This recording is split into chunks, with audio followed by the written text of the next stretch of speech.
Hello listeners. Welcome to another podcast on world history. Today I will talk about Ashoka's conversion, which falls under the Maurya Empire. This content is about to discuss the effects of Ashoka the Great's conversion to Buddhism. So, let's get started. Ashoka's conversion. Mauryan Emperor Ashoka embraced Buddhism after witnessing the mass deaths of the Kailanga War, which he himself had waged out of a desire for conquest. Background: Conquest of Kailanga.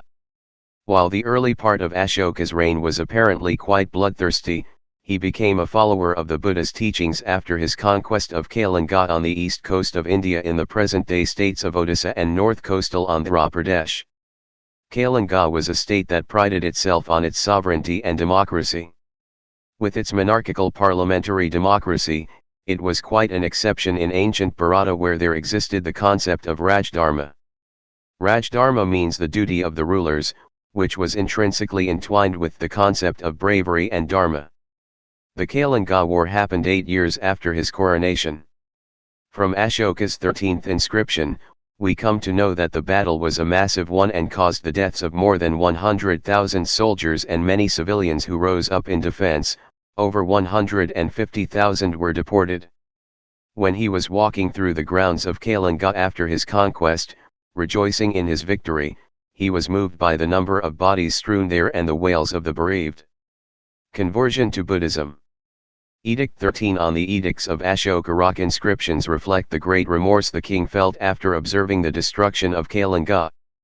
His Majesty felt remorse on account of the conquest of Kailanga because, during the subjugation of a previously unconquered country, slaughter, death, and taking away captive of the people necessarily occur, whereas His Majesty feels profound sorrow and regret. The edict goes on to address the even greater degree of sorrow and regret resulting from Ashoka's understanding that the friends and families of deceased would suffer greatly too. Legend says that one day after the war was over, Ashoka ventured out to roam the city and all he could see were burnt houses and scattered corpses. The lethal war with Kailanga transformed the vengeful Emperor Ashoka into a stable and peaceful emperor, and he became a patron of Buddhism. According to the prominent Indologist, A.L. Basham, Ashoka's personal religion became Buddhism, if not before, then certainly after the Kailanga War. However, according to Basham, the Dharma officially propagated by Ashoka was not Buddhism at all. Nevertheless, his patronage led to the expansion of Buddhism in the Mauryan Empire and other kingdoms during his rule, and worldwide from about 250 BCE. After the Kailanga War and Ashoka's conversion, the empire experienced nearly half a century of peace and security. Mauryan India also enjoyed an era of social harmony, religious transformation, and expansion of the sciences and of knowledge. Chandragupta Maurya's embrace of Jainism increased social and religious renewal and reform across his society, while Ashoka's embrace of Buddhism has been said to have been the foundation of the reign of social and political peace and nonviolence across all of India. Buddhist Kingship. One of the more enduring legacies of Ashoka Maurya was the model that he provided for the relationship between Buddhism and the state. Throughout Theravada Southeastern Asia, the model of rulership embodied by Ashoka replaced the notion of divine kingship that had previously dominated, in the Angkor kingdom, for instance. Under this model of Buddhist kingship, the king sought to legitimize his rule, not through descent from a divine source, but by supporting and earning the approval of the Buddhist Sangha.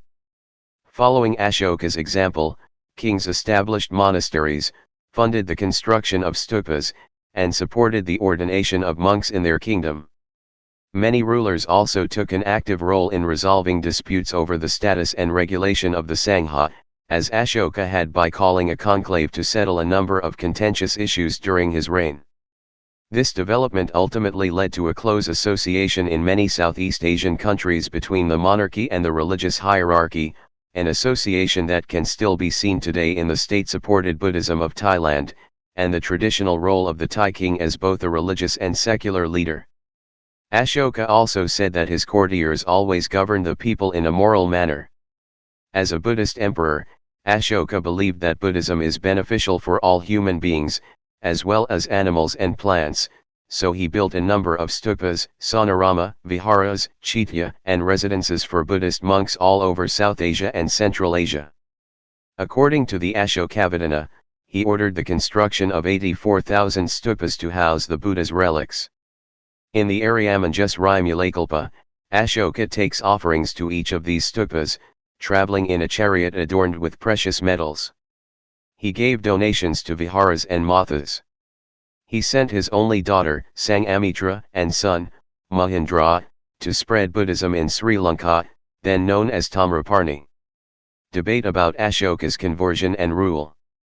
The use of Buddhist sources in reconstructing the life of Ashoka has had a strong influence on perceptions of Ashoka, as well as the interpretations of his edicts.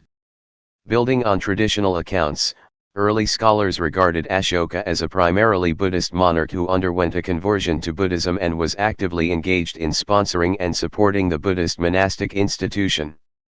Some scholars have tended to question this assessment.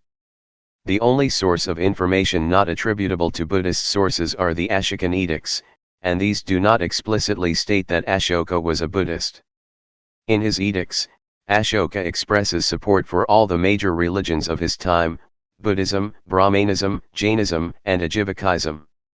His edicts addressed to the population at large, there are some addressed specifically to Buddhists, which is not the case for the other religions, generally focus on moral themes that members of all the religions would accept. However, the edicts alone strongly indicate that he was a Buddhist. In one edict he belittles rituals, and he banned Vedic animal sacrifices. These strongly suggest that he at least did not look to the Vedic tradition for guidance. Furthermore, many edicts are expressed to Buddhists alone. In one, Ashoka declares himself to be an Upasaka, and in another he demonstrates a close familiarity with Buddhist texts. He erected rock pillars at Buddhist holy sites, but did not do so for the sites of other religions. He also used the word Dhamma to refer to qualities of the heart that underlie moral action. This was an exclusively Buddhist use of the word. Finally, he promoted ideals that correspond to the first three steps of the Buddha's graduated discourse. Interestingly, the Ashokavadana presents an alternate view of the familiar Ashoka. In this source, his conversion has nothing to do with the Kailanga War or his descent from the Maurya dynasty. Instead, Ashoka's reason for adopting nonviolence appears much more personal. The Ashokavadana shows that the main source of Ashoka's conversion, and the acts of welfare that followed, are rooted instead in intense personal anguish, from a wellspring inside himself rather than spurred by a specific event. It thereby illuminates Ashoka as more humanly ambitious and passionate, with both greatness and flaws. This Ashoka is very different from the shadowy do-gooder of later Pali chronicles. Thank you for listening. Don't forget to check out other tracks as well. Show your love by hitting the subscribe button and do like, comment and share, to spread knowledge. See you next time. Till then, keep learning for fun.